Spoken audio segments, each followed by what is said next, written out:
വിസ്മയങ്ങളുണ്ടാകുമെന്ന് മാധ്യമങ്ങൾക്ക് മുന്നിൽ വി.ഡി. സതീശൻ പറഞ്ഞതൊക്കെ സംഭവിക്കുകയായിരുന്നു.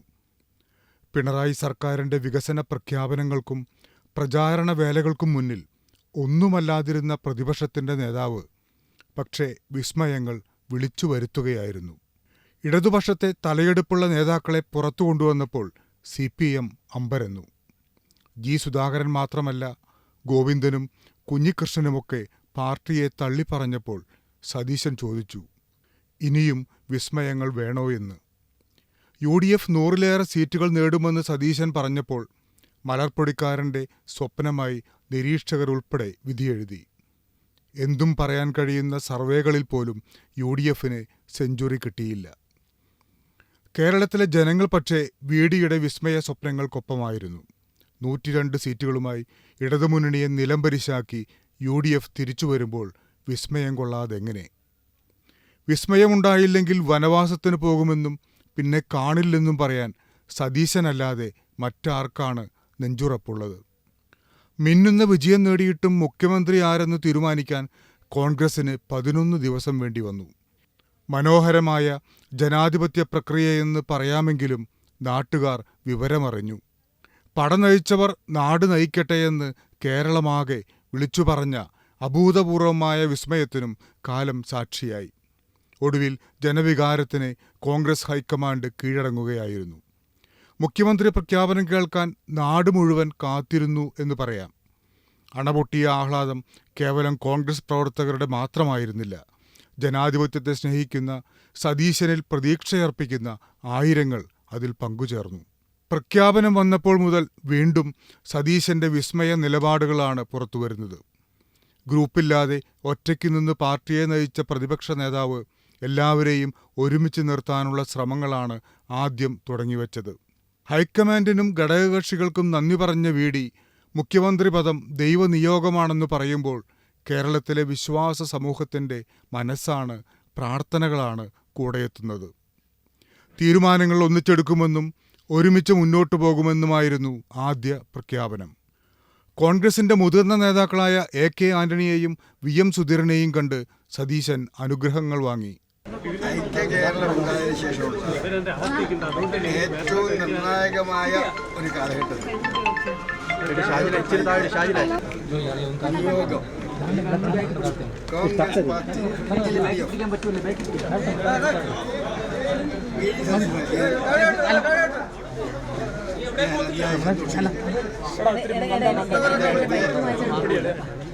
കോൺഗ്രസ് തുടർന്ന് മുഖ്യമന്ത്രിയായി സേവനം ചെയ്യാൻ തീരുമാനിച്ച കോൺഗ്രസ് ഹൈക്കമാൻഡ് ഇന്ത്യയിലെ ജീവിച്ചിരിക്കുന്ന ഏറ്റവും അനുഭവസമ്പത്തുള്ള, ഏറ്റവും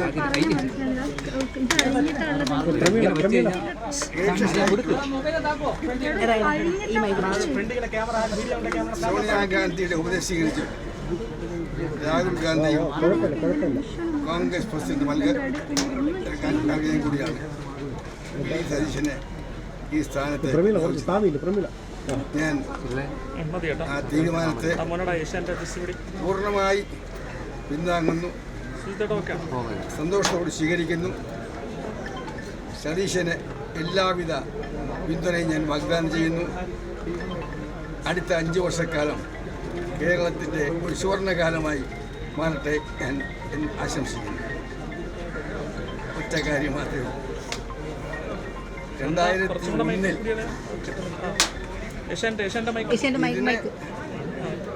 സമാനമൊന്നും ഞാൻ പറയുന്നില്ല. ഏതാണ്ട് ഇതിനോട് അടുത്ത ഒരു ജനവിധിയുമായിട്ടാണ് ഞാൻ കേരളത്തിലെ മുഖ്യമന്ത്രിയായി മാറിയത്.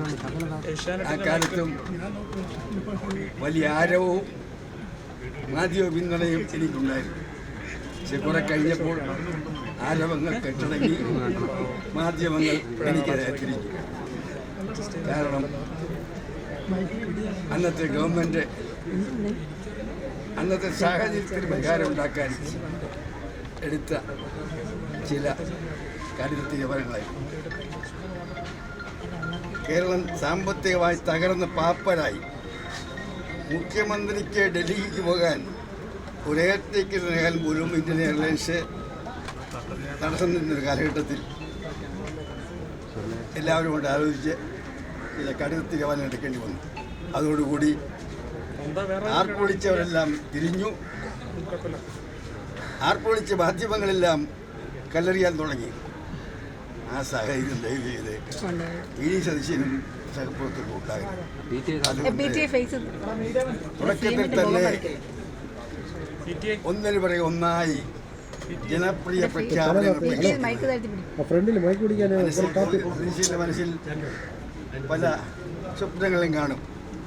അത് പൂർണ്ണമായി എനിക്കറിയില്ല. ഞങ്ങൾക്ക് പ്രഖ്യാപിക്കും. പക്ഷെ തുടക്കത്തിൽ ഒന്നിനു പറയും ഒന്നായി ജനപ്രിയ പ്രഖ്യാപനങ്ങൾ പ്രതീക്ഷിക്കരുത്. കുറച്ച് മുണ്ട് കൊടുക്കേണ്ടി വരും, കുറച്ച് കയ്പ് കുടിക്കേണ്ടി വരും. ആ ഘട്ടത്തിൽ കുറച്ചുകൂടി കേരളത്തിന് യാഥാർത്ഥ്യമുണ്ട്. കാരണം ഇത് പാപ്പരായ സംസ്ഥാനമാണ്. 2001 ഞാൻ മുഖ്യമന്ത്രി ആയിരുന്ന അവസരത്തേക്കാൾ 10 ഇരട്ടി, അതിനേക്കാൾ 10 ഇരട്ടി കൂടുതൽ സാമ്പത്തികമായി തരിപ്പണമായ ഒരു സംസ്ഥാനമാണ്. ആർക്കും അറിയില്ല കേരളത്തിൽ ഇന്നത്തെ സാമ്പത്തിക സ്ഥിതി. അത്ര തരിപ്പണമായി സംസ്ഥാനത്തെ ഒന്ന് കരകയറ്റാൻ സാവകാശം നൽകണം, സഹായിക്കണം എന്നാണ് എൻ്റെ അഭ്യർത്ഥന. സതീശനും UDF-നും ഞാൻ എല്ലാ ആശംസകൾ നേരുന്നു.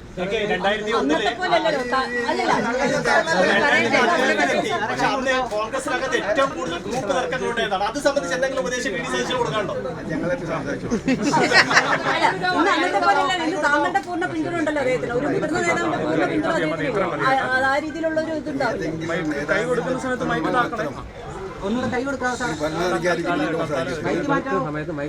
അതേക്കുറിച്ചൊക്കെ എന്നേക്കാൾ അനുഭവസമ്പത്ത്. കാരണം എന്നേക്കാൾ ജനങ്ങളോട് കൂടുതൽ ജനങ്ങൾക്ക് മനസ്സിലാകുന്ന ഭാഷയിൽ സംസാരിച്ച് കാര്യങ്ങൾ ബോധ്യപ്പെടുത്താനുള്ള ഒരു പ്രത്യേകമായ സിദ്ധി എൻ്റെ സഹപ്രവർത്തകർ സാധിച്ചിട്ടുണ്ട്. അതുകൊണ്ട് എന്നേക്കാൾ ജനങ്ങളെ ഡയറക്റ്റ് പുതിയ കാലഘട്ടത്തെ പുതുയുഗത്തിൻ്റെ, കാരണം അന്ന് പത്രങ്ങൾ മാത്രമേ ഉള്ളൂ, ചാനലും സോഷ്യൽ മീഡിയയും AIയുമുള്ള ഈ കാലഘട്ടത്തിൽ ജനങ്ങളോട് ശരിക്കും സംവദിക്കാൻ, കമ്മ്യൂണിക്കേറ്റ് ചെയ്യാനുള്ള കഴിവും കൂടി ഈ കാലഘട്ടത്തിൽ സുഹൃത്തുക്കളുണ്ട്. അദ്ദേഹം അതിനേക്കാൾ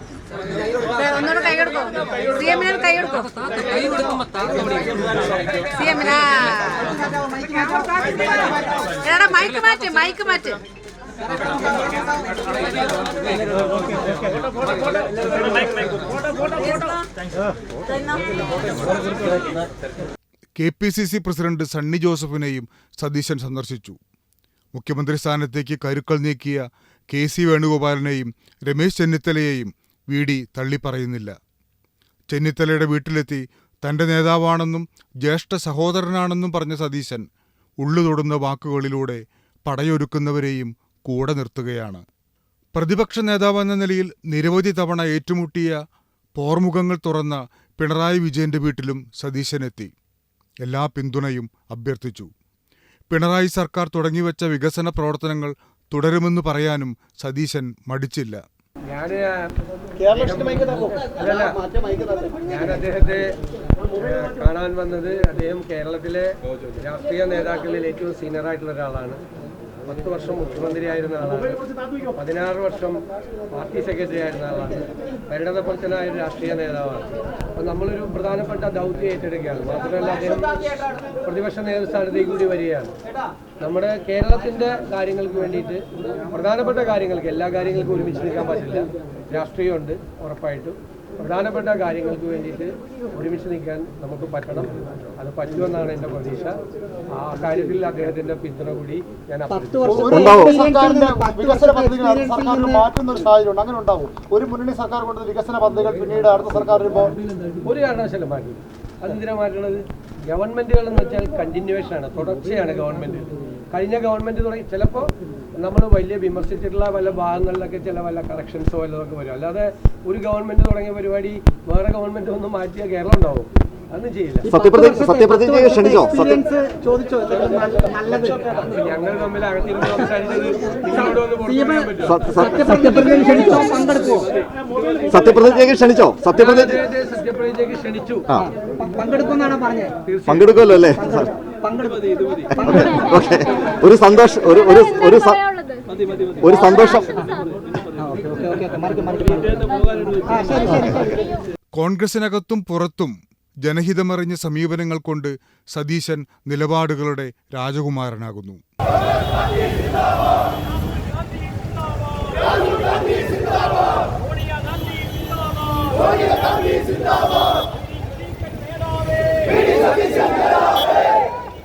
രണ്ടായിരത്തി 2021 വെറും 41 സീറ്റിൽ UDF തീർന്നുപോയെന്ന് വിധിയെഴുതിയവർക്ക് മുന്നിൽ തൃക്കാക്കര വിജയവും തദ്ദേശ വിജയവും സമ്മാനിച്ചുകൊണ്ടാണ് സതീശൻ വിസ്മയമെഴുതിയത്.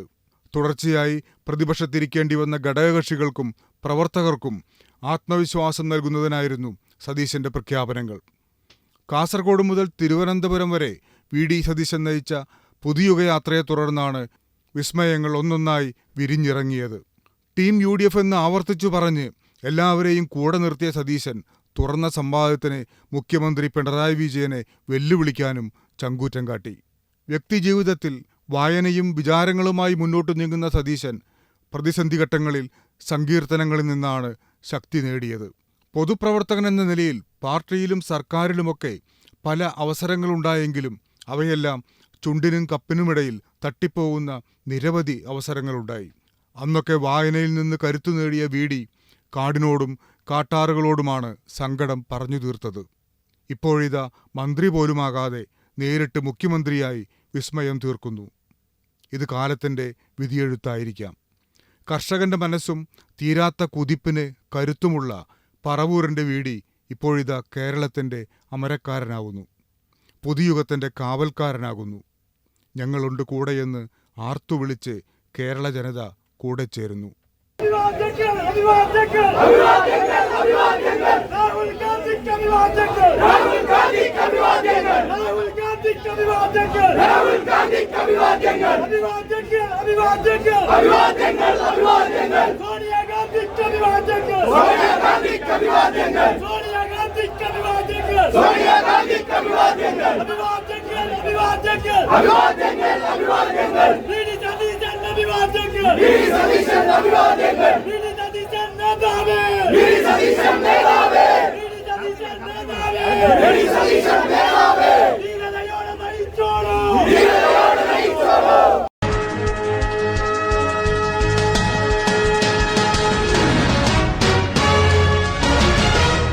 നിലപാടുകളുടെ ഉൾക്കരുത്തിൽ